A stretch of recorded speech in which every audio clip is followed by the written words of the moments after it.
Good evening. Welcome back to part 2. How many of you guys were here for part 1? Raise your hand. Well, of course you were, Laura. Come on. That's not your friend. So Laura Montgomery's here with us again to talk through a discussion that's very important on the topic of love and logic. And so if you weren't here for part 1, you can always go back and watch it. We have that posted on our YouTube and our Facebook page, so you can find those and kind of backfill what she talks about tonight. But before we begin, I wanted to take an opportunity to open with a prayer and invite God to be with us for our discussion tonight. Please join me. Lord God, Heavenly Father, I thank you very much for these individuals who are with us tonight, who are showing their love for the children in their lives by their presence and by their investment in this discussion. We pray, God, that you would bless Laura and her report, her presentation tonight, that it would touch home and allow us to kind of inwardly digest these things so that we have a tool set that we can put to use to help the children in our lives to process this big world and see your love for them in it. And so I pray, God, that you would bless and keep us this night, help us to enjoy our time together, but also to employ our thinking brains and that all-important prefrontal cortex that we talked about last time tonight. We pray this in Jesus' holy and precious name, and all God's people said, amen. Amen. Thanks, Pastor. Thanks for having me back again for part 2 of Love and Logic, Magic for Early Childhood. I feel like I need to explain myself for just a second because I would kind of wear this, not normally to a presentation, but at St. Lutheran School, where I'm also serving as the interim principal this year. It's Red Ribbon Week, right? You know, the whole say no to drugs thing. So today was city or country. So I chose country. So had my cowboy hat on and in the rain or anything. So look a little different, I feel like, tonight. So anyway, if you weren't here last week, or it's been a couple weeks, we were going to start off tonight with just a little bit of review about what we learned a couple weeks ago about 2 rules of love and logic. They keep it pretty simple, right? You mean a healthy role model by setting limits and taking care of yourself in loving, unselfish ways. Okay, it means like giving a pause for yourself. Sometimes if you don't know what to do about a problem, you'd say, we're going to deal with this a little later, so you can step back and take a deep breath before you move on. And then turning every mistake or misbehavior into a learning opportunity by providing empathy before delivering consequences. And we're going to we're going to dig into that a little more tonight. So then there was the 4 basic principles, or deposits, sometimes we call them, guiding children toward a healthy sense of self. Okay, that means maybe sometimes they don't win every single game of Candyland, right? Sometimes they have to learn that pain of losing, just to kind of give them a healthy balance. Or sometimes they just have to you have to let them sometimes feel the pain of the choices that they made through the consequences that those were. So gaining a healthy sense of self, sharing control within limits. We're going to talk about that tonight too.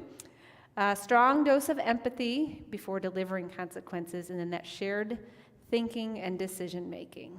So remember, our whole premise of the love and logic thing is teaching kids to be responsible decision makers, and remember, it's the love and logic is more for ourselves, for the adults, and training ourselves how to rethink that we're not going to rescue them, or we're not going to, like the helicopter parents or the lawnmower parents, we're not going to be the drill sergeants and command them into submission in what to do, but we're going to have a healthier relationship where they are good decision makers and they can carry on more responsibility. All right, so now it's time to turn in your homework. How did your experiments with your enforceable statements go? Anyone want to share? Did anyone find an enforceable statement that they felt comfortable with? Like, did you just pick one off the list that you maybe could test drive a little bit? Yes. Thanks. I don't know if this is exactly, but I'll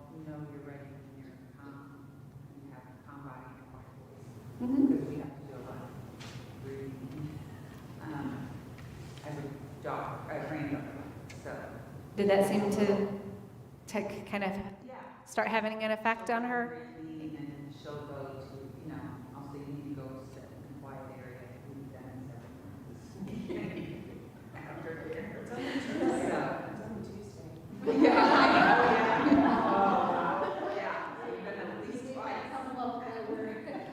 Okay, so you were setting, setting the parameters, saying like, when you do this, then this will happen. So you're kind of. And actually, and then she got so upset because she didn't get to be baby Moses in the basket. Well, then by the time she calmed down and came back, she's like, I want to be Moses. And I said, we missed it because you got upset. And we already went through it, now we moved on to something else. So she needed to be baby Moses. So can you repeat again, what was your enforceable statement? Also. I'll know you're ready, or I'll talk to you like when you're calm and you have a calm body.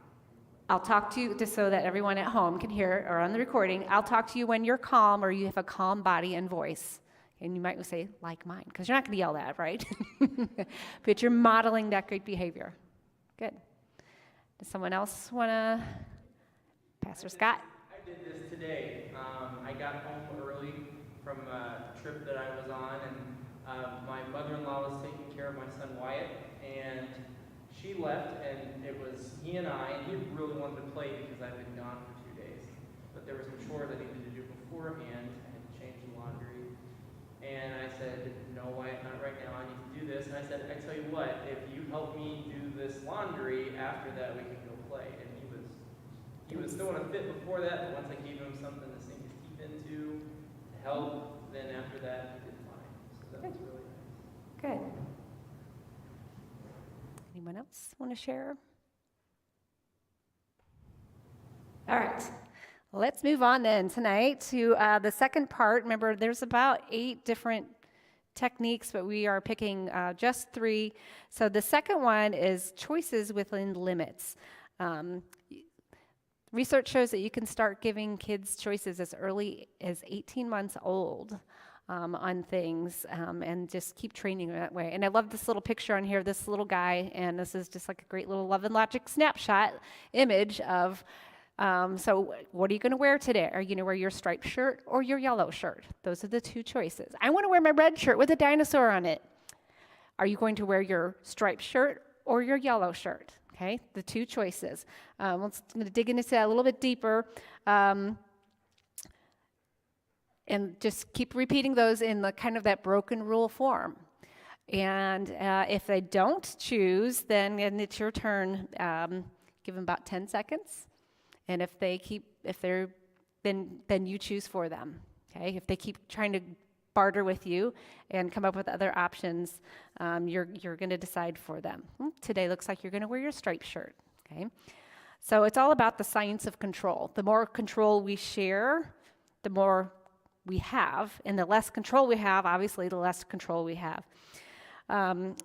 Giving the choices also says that it validates them. I'm listening to you, and what you say matters, even though you're the one kind of controlling the choices. Remember, this is it's a training opportunity as your children grow up.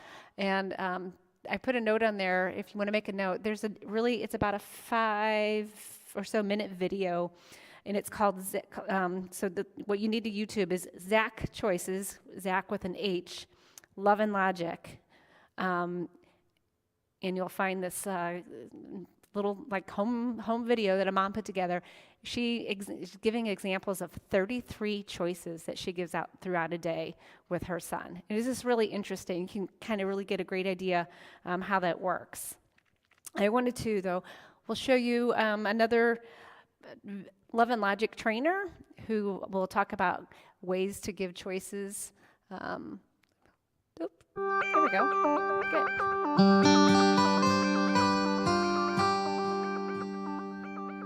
Do you have a strong-willed child? A common question I get from parents is, how do I get my child to cooperate more? Do any of these behaviors sound familiar? Your child suddenly has muscular paralysis when you're in a hurry. They experience hearing loss when you ask them to do something, or they just become uncooperative. These are some signs that your strong-willed child is feeling powerless. You may even see them bossing around their pet, their friend, or even their toy. So what can you do with that? Well, Love and Logic has a tool that deals with increasing cooperation, and that's called offering choices. Now you may say, well, I already offer choices, but then you also notice they're not as effective as you'd like them to be. The reason for that is there's actually some specific guidelines, 8 of them, that will help you be more effective in your offering of choices. I'd like to share a few with them right now. The first one is only offer 2, each of which you'd be happy with. So don't say, would you like to go to the park or would you like to stay home when you don't want to go to the park. Make sure you're happy with either choice. The second one is offer choices as long as there is no resistance. When everything is going well, when everyone is happy, and do them often. Here's the problem when you offer a choice after resistance. Would you like milk or juice? No, I don't want milk or juice. Well, how about hot chocolate? What you've done then is you've rewarded bad behavior. So choices only work as long as the child is not resistant. Once they become resistant, you gotta use a different tool. So what's the third thing? If a child doesn't decide between the 2 choices you've offered, within about, let's say, 10 seconds, you decide for them. Now, why is that? Well, you want to train them to decide quickly, or else you can be held hostage. You know what that's like. So this is what it sounds like. Do you want your red shirt, or do you want to wear your blue shirt? I want to wear my yellow one. Well, I'm sorry, your yellow one's dirty. I want my yellow one. Looks like you've decided to let Mom choose, and I choose the blue shirt. Now, you also pick the one that you think they would like less. This also trains them, hey, I better hurry up and make a decision, or I'm gonna get the one I don't like as much. So what's the bottom line with offering choices? Offer only 2, either one you're happy with, do them before there's resistance, and then if they don't, make a decision in a timely manner, you do it for them. Now there's a few more guidelines that I'd like to help you with, but bottom line is you can really turn around a resistant, strong-willed child by offering more choices in their life. If you'd like some more information about how to do this, Okay. Right, so it's, like she said, it's all about building cooperation, and you want to do this really when things are going well. These are training exercises. So, for example, the ways to do it and not do it, you say, drink your milk, child says no, then you give the options, okay? Make sure to be a pushover and someone that things are always open for negotiation. So the right way would be, do you want juice or milk? I want soda. Nice try. Or you pick some, they call those one-liners. Nice try, or I don't think so. Juice or milk. And you just keep repeating those 2 choices. But again, don't give them a whole lot of time. And you're like, guess you're having milk today. And then you move on to the next thing. So there are some sentence starters that would be helpful, that might be helpful for you in stating your choices. So here's some examples. What would be best for you? Would you rather do this or do that?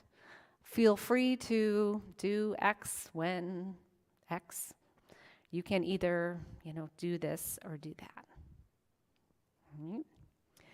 So let's do a little bit of exercises here. Welcome your input on these. So your child's toys are all over the room and need to be put away. Would you rather blank or blank? Or what would be best for you? Feel free to, you can either this or that. What are some things, what are some options, what are some choices that you can think of that we could use to fill in these blanks? If you could say, would you rather start with your blocks or your cars? Perfect. Would you rather start with your blocks or your cars? What else?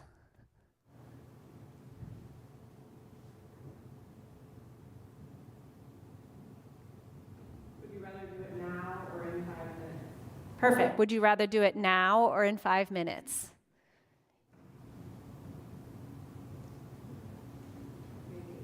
Would you rather put the toys in the basket first or put the toys on the shelf first? Okay. Okay, would you rather put the toys in the basket first or put them on the shelf first? Mhm. Yep. Okay, good. Let's try another one. Your child is acting up at the table. So let's use those sentence starters. Come up with some options for your child is acting up at the table.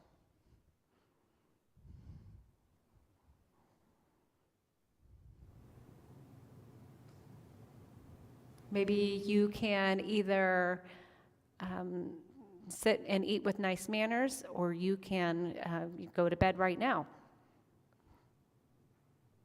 Or have a little bedroom time, or whatever that might be. I guess you could say, would you rather eat here with the family or move over to the counter and be by yourself? Okay. Would you rather eat with the family or move over to the counter and be with yourself? Remember, one of the things that you have to be happy with either choice. So as long as your child is old enough and safely can sit by themselves. Mm-hmm. Any other thoughts on that one?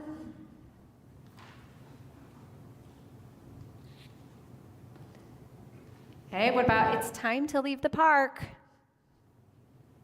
This one you might have to think a little head on. It's time to leave the park. You want to walk to the car or jump to the car? Ooh, I like that one. Do you want to walk to the car or jump to the car? What if you really want to leave in 10 minutes? Right? You could game it. Would you rather leave now or do you need 10 more minutes to play? Right? They think they're winning, right? Oh, I got 10 more minutes at the park.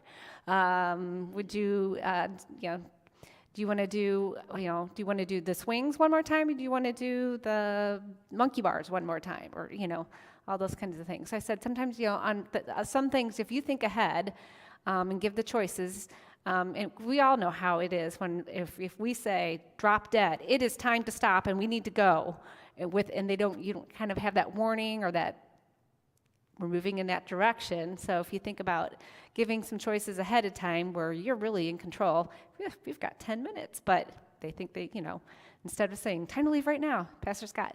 What do you do in an instance where a child, you say, would you like to leave now or 5 minutes? They pick 5 minutes. When 5 minutes comes, they still throw a fit. Well, I think you would that's a good question. Yeah. Well, I'm going to throw that back to the group. Yeah. What would you do? And I don't know if I'm doing it right, but I go, it's always, if we're going to leave now or 5 minutes, and they're like, oh, 5 minutes, okay, great. Then I say 5 minutes, and then somebody just throws themselves on the ground, and then I say, you can walk to the car, or I will carry you. So you went back into more choices. I don't know Okay. if I'm doing it right, because now I'm throwing a fit, so I'm like, am I doing it right? I don't know. But they normally do not like it when I pick them up and will stomp It's them. because they're human babies and, yeah. But is that appropriate? So Is it appropriate to try to remind them that they agreed to leave in 5 minutes? Like, Yeah. is it okay to use that, or is that just like trying to use logic when they're emotional? that is a good point. You are trying to use logic with them when they are emotional, but from the training that I've had, if you are skilled at using all of your, if you could build all those little traces, hey, you decided this, even maybe when you get to the park, what are we going to do first? Are we going to do the swings or the monkey bars? Are we going to play in the sandbox next? Are we going to do this? And then, okay, do you want to leave now or in 5 minutes? Dude, I gave you all these choices. You agreed that we're going to leave in 5 minutes. Now it's time to go. So are you going to walk to the car or are you going to hop to the car? Are you going to walk to the car or am I going to carry you to the car?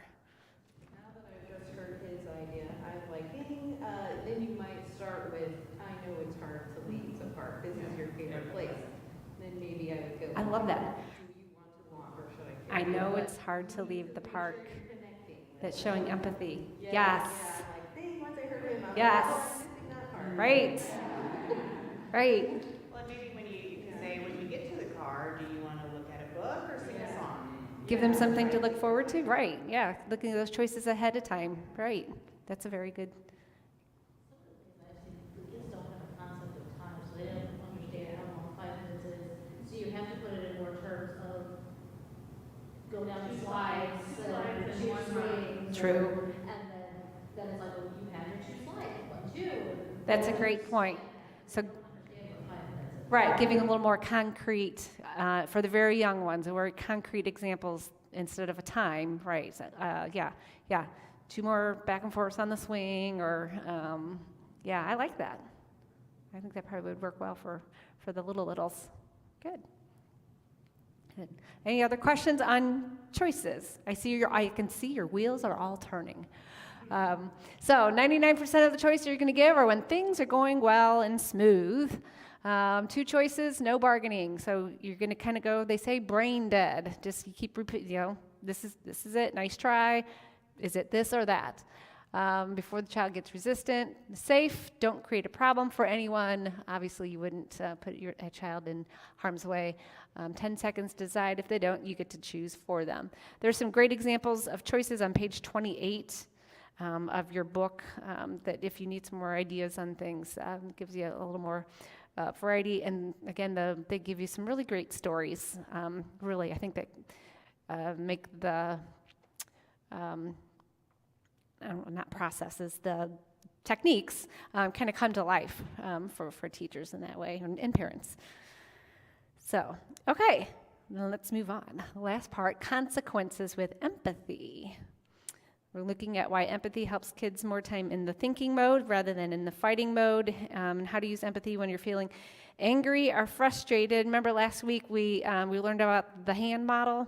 And about the brain stem, yes, and that frontal cortex there, and what happens when kids, when they get upset, they flip their lid, as so to speak. So when we are, if we are delivering consequences with empathy, and we have control of ourselves, it's causing the child to look at their behavior rather than our emotional reaction. And we talked about that a little bit last week too. Sometimes it's, if we lose our cool and raise our voice or, have a tantrum ourselves, that's not really taking good care of ourselves, is it? No. And then it's not very good role modeling too. So we want them focusing on their behavior, not on our behavior. So an equal balance of empathy and consequences will help them look at their choices and their decisions that they made. So empathy is, in the last, it seems like 5 years, well, even more amplified now since the pandemic in the education world. We talk a lot about social emotional learning and how important these soft skills are. And depending on who you, what research you do, there's quite a list of soft skills. But this gentleman, Tom Herr, has kind of become a friend of mine. He is a professor at St. Louis and in the School of Education, and he has written a few books on social emotional learning. And he has come up with this list. He calls them the formative 5, the skills that students need to succeed. And empathy is definitely one of those things that children need to be taught. Honestly, a lot of adults could use, I think our world, or the United States would be, I think, a better place if our adults had more empathy for one another, right? But he talks a lot about how if we have those things and we just like more understanding kind of all of our surroundings, and starting with that is just a good kind of life skill to have. And they even say like employers are looking for young people that have a lot of these social emotional skills, that because we're all they're behind their screens all the time and not interacting with one another. They need to learn how to pick up on each other's social cues by being in person with one another. So even a little more research, another little tidbit about empathy. Children who learn to be empathetic will naturally behave with less aggression. So that's another great reason why we want to spend a lot of time focusing on empathy and teaching them to feel for other people and understand what it's like to be in someone else's shoes. Just kind of gives them a better rounded ethos of themselves. Empathy builds relationships and stimulates thinking. So this is kind of what I was saying. If we respond with anger, the consequences in anger is more anger. Then you're both angry, right? Then you get into that shouting match, and it's a lot of emotions there. But if we have empathy delivered with consequences, that is when the children have an opportunity to learn. Studies estimate that 70 to 90% of what we communicate is nonverbal, and it's through our body language and how we carry ourselves. So that's another reason why we want to have in mind our empathetic statements, or how we are going to carry ourselves and showing empathy to our students. So we're going to practice that.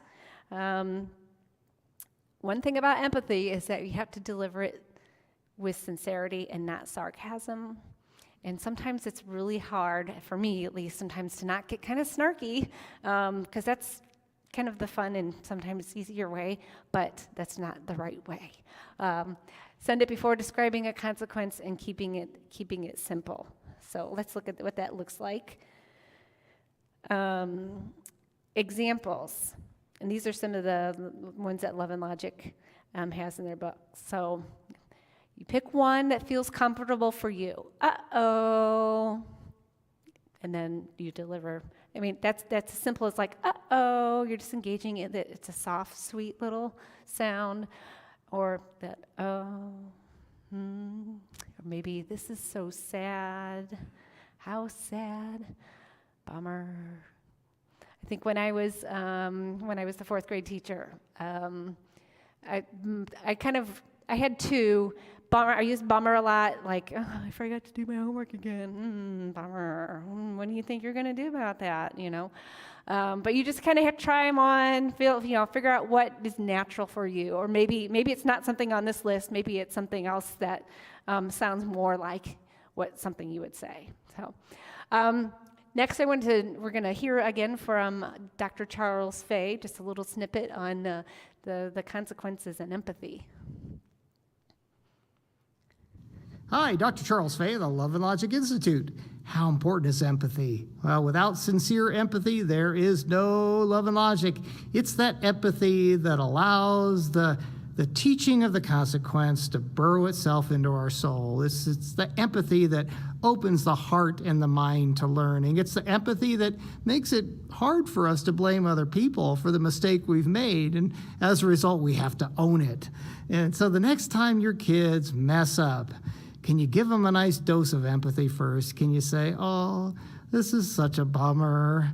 Oh, what do you think you're going to do? Or, oh, how sad. In this house, the toys you pick up, you get to keep. Can you do that? Or when they come to you and they're hungry because they haven't eaten, can you say, oh, that is so sad, but I have some carrots and celery for you in the fridge. Can you do that? I think you'll be happy if you do. Right.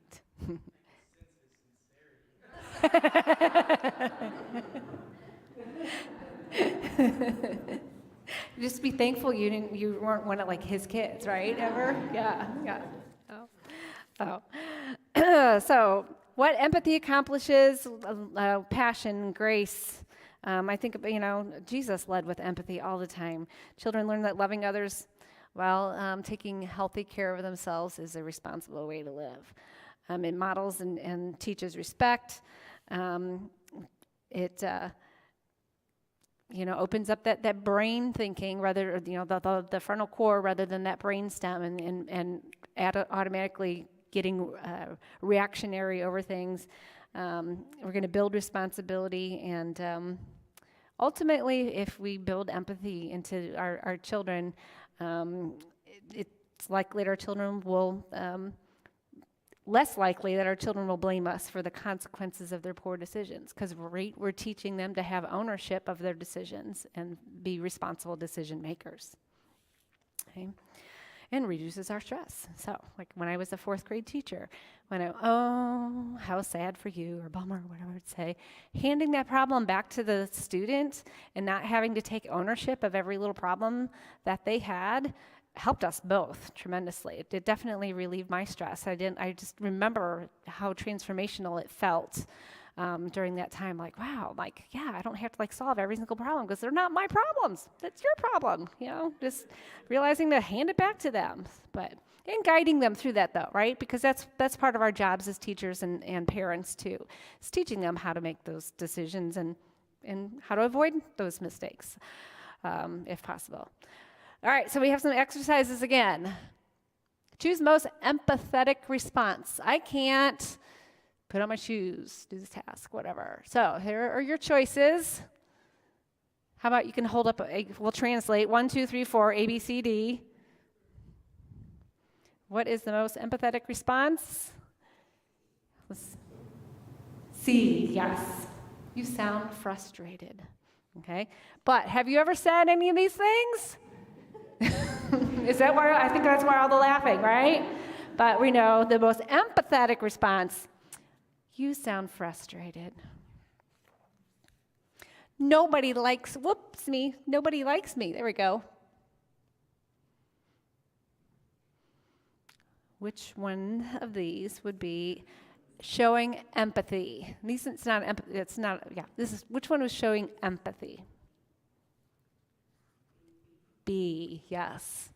Okay, so it's telling that child, I hear what you say. It's kind of a good reflective, you sound a little bit lonely, rather than brushing it off. Oh, just go play with Lily. She'll be your friend. Okay. But then you can offer them some suggestions on what to do next. You say, you sound a bit lonely. Go play with Lily. She'll be your friend. Like, can you do this and then say one of the other ones? I mean, how about you could go. You sound a bit lonely. Why don't you go ask Lily if she will play with you? I mean, we can't promise that they'll be friends, but you could ask if she will play with you. I don't think there's anything wrong with that because you're kind of guiding her to, instead of fixing it for her, she needs to learn to take control of that. And I ask, will you, most likely they'll say yes at this age, right? Okay, next one. You make me so mad and I don't like you.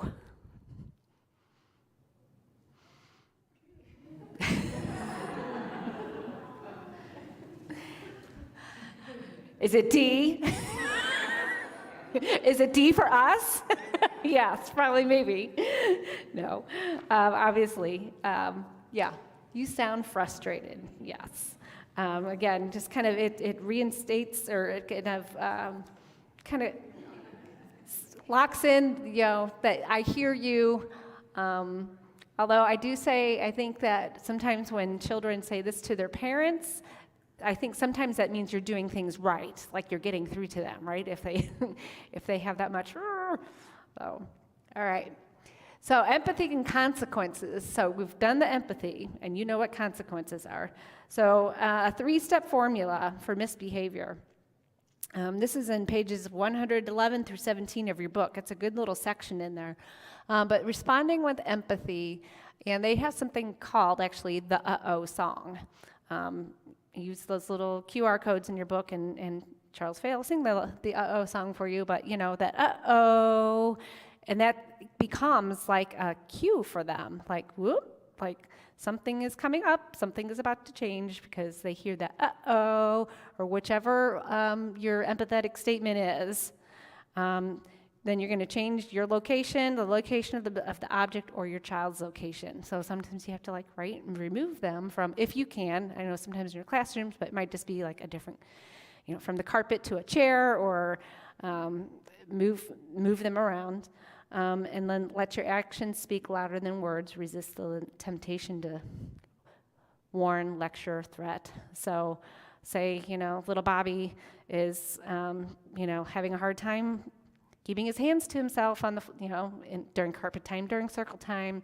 So I'll, simply, uh-oh, I'm going to have a little chair time now. Pick him up or walk him over and set him down somewhere else if he goes compliantly. But you are setting up, just like this, you find that one thing, and it becomes that cue for them, like something, I need to change my behavior. Something is about to happen here. So there's a difference between empathy and consequences and a punishment. Logical consequences, and this is a big part of love and logic, that they fit the child's misbehavior. Okay, it's not just some random thing. You kind of think about spanking like that. Spanking doesn't necessarily fit the behavior, right? But you just like remove them from the circumstance. We don't always have to act with anger towards something. That's more of like the punishment. They might be arbitrary. They just need to. And that takes a little bit of practice, thinking of logical things all the time. But like I said, you can often just put those consequence off for, even if it's just a few minutes, and you're showing yourself, you're taking good care of yourself. I'm really upset that you colored all over the wall, and I'm going to have to do something about that, but I will get back to you. Can you please put away the crayons, and I need to go calm down, and we'll talk about this in a few minutes. Okay, you're modeling healthy behavior, but you're also saying that this isn't okay. And for that example, like what would be a logical consequence for that situation? Can you think of something? You're right, clean it off, or at least help you clean it off the wall, right? Again, depending on their abilities and age. So the logical consequences, yes, heavy emphasis on allowing the child to repair the problem or make restitution versus a punishment just makes them feel bad. Where like you might yell at them and berate them and say, "How many times have I told you not to do this?" Right? Then you're lecturing. So just try the calm. Like I said, if you can't think of something right then, or if you're just too upset, like I can't believe that just happened. Okay, remove yourself from the situation if you can for a couple minutes. Pull yourself together. Give yourself a little sense of calming time. You might have to go, if you're at school, maybe you might have to vent to a teacher, and maybe someone who's not as emotional can help you think of a logical consequence for the situation. Okay, that's always a helpful thing, isn't it? So this reminds me of, here, my last slide here about logical consequences versus punishments when delivered empathy. They force children to think very hard about their poor decisions, whereas punishments allow children to blame their poor choices on adults. I'm reminded of a young man named Ethan Couch. Does that name ring a bell with anyone? Back in 2013, when he was 16 years old, Ethan Couch killed 4 people and injured 9 others while driving drunk in Texas at 16 years old. His attorney said that he had, is this coming back to you now? He had a term his lawyer coined as affluenza.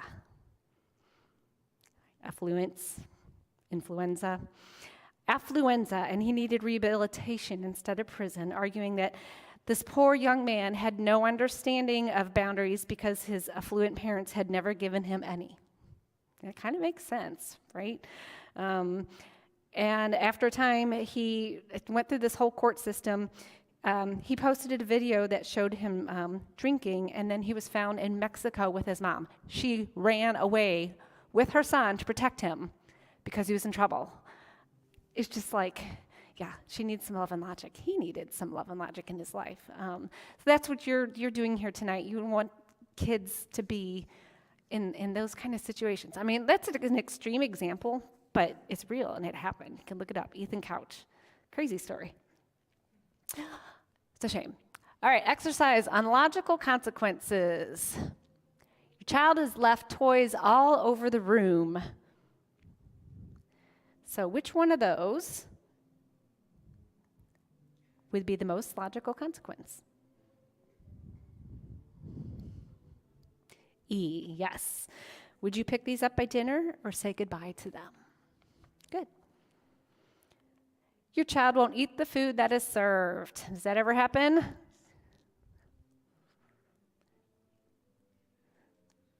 Again, I imagine, yes. These other words may have come out of our mouths. But a logical consequence would be D, right. I'll be putting the food away in 10 minutes. I hope you get enough to hold you until breakfast. Now, this doesn't mean that we are advocating that you should starve your children. But kind of like in the little video clip from Charles Fay, the child was complaining that he was hungry in perhaps a situation like this. Well, you don't reward them with like, okay, well then how about you go automatically into the snack options. You go, well, good, I have some carrots and celery here in the fridge for you, or here, your green beans are left from dinner. So yeah, we're not saying that you should starve children at all or put them in harm's way.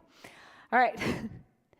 So we want to consider that every opportunity to own and solve problems enhances a child's sense of accomplishment and confidence. Okay, so you're building up their self-confidence because they're making all these decisions, and you're along the way. You're like, yes, good job. All right, we're doing good. Asking them questions. What are you going to do? How do you solve this problem? Okay. And like when I was the fourth grade teacher, I would, what are you going to do to solve this problem? And you get this, deer in the headlights, like, well, would you like to hear some suggestions and some things that has worked for other kids? I'll go, yeah, that'd be great. Okay, yeah, all right. Well, you can either, you can take a 0 on the assignment, or you can, take time out at recess to finish that. What do you think is going to work best for you? So either which, if I was going to be happy. So when you're not sure again what to do when something really big happens, take time for yourself. Maybe consult another adult, consult another Love and Logic a person, or tell somebody else about Love and Logic. Say, you got to read this book, and then you can help me. So, all right, strategies for developing empathy. In the classroom, you could read books that feature diversity, people that look different than us. I know sometimes in our nice little siloed Lutheran schools, everyone looks very similar, but, opening their eyes to, children of different color or even different abilities, in wheelchair, for example, or have other disabilities that look different than them, can help them develop the empathy skill and helping them understand perspectives of each other's. I know that's sometimes hard for the really young ones, but do you all do any type of like service projects or like offerings, or take collection for like a food pantry, or Love and Lunch in November, Connect to Uganda. Yeah, okay. And even though they're littles, and then there's probably pictures, images that go along with that, so they are seeing children that look different than they do. They live in the place they live in looks different than the place they live in. Just kind of opening their eyes to other things in the world.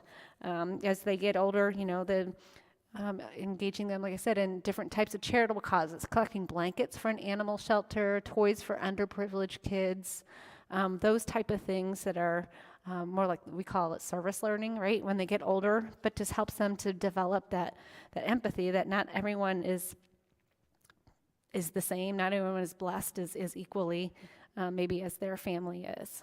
So, all right, so why do we want to go all through all of this?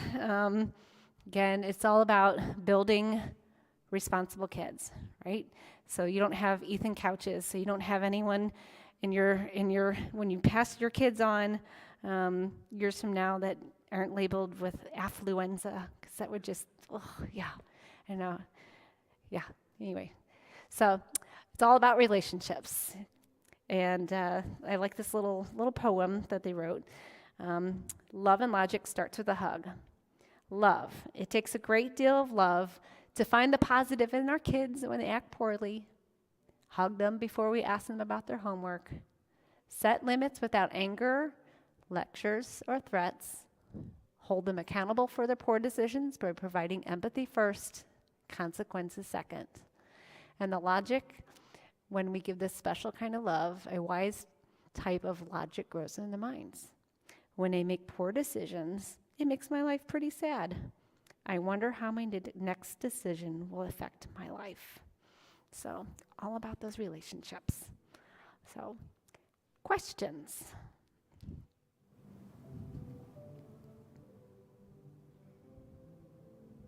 Are you guys reading your book? I know some of you have. Some of you have.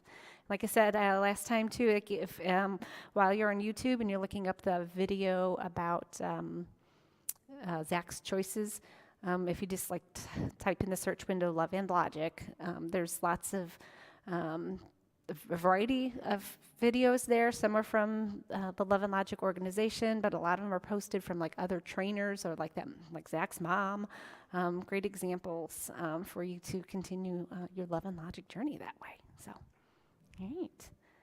Well, thank you for inviting me to be with you these last couple times. Well, Laura, thank you So- for coming and talking to us about Love and Logic. Again, it's been around for a long time. It just went through the revision, but as I read through it, it is really just adding those little QR codes and It's just kind of reorganized. right, bringing in It's a the little same bit more of content. technology. But I was telling many of you, Carla Rasnick, who's not here, she used it on her high schooler. Okay, sorry if she's watching. Anyway, and it works. Okay, so and it's all about loving yourself first, loving your child, but helping them make those right decisions. So I appreciate you all coming out to not only learn extra tips and tools for the classroom, but we have a lot of parents here and watching online. So any little piece of knowledge is just golden. So we thank you for your time, Laura, and thank everybody for coming out. Thanks, Laura. All right. Thank you. Thank you. Like I said, just take it slow, pick a few things at a time, and keep on practicing.